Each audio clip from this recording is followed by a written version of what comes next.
Hi everybody, welcome back.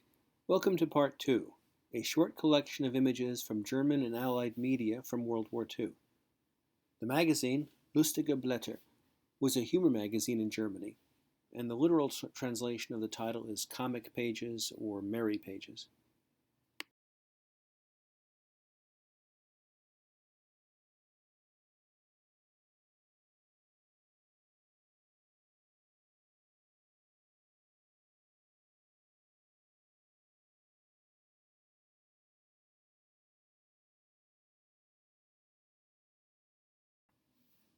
Generally speaking, there are three kinds of propaganda.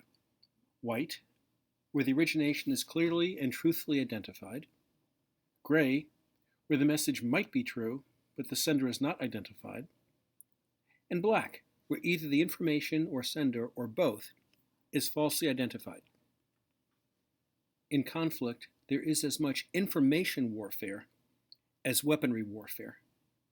Sometimes the message is directed at the opposite military, sometimes at the opposite government, or sometimes at the opposite population.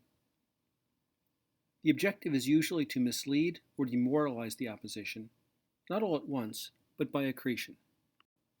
With Europe being so small an area, it is easy for both sides to send propaganda messages across borders.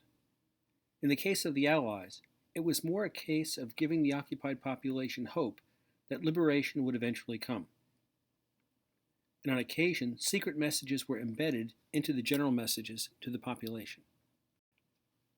After the successful Allied invasion of Normandy in 1944, mobile radio stations sprung up following the Allied army as the German army was pushed back eastward. This is a picture of Radio Netherland. The major American propaganda effort was in conjunction with the British. Radio Aspidistra, in keeping with the odd British sense of humor, this major black propaganda effort was named after a houseplant.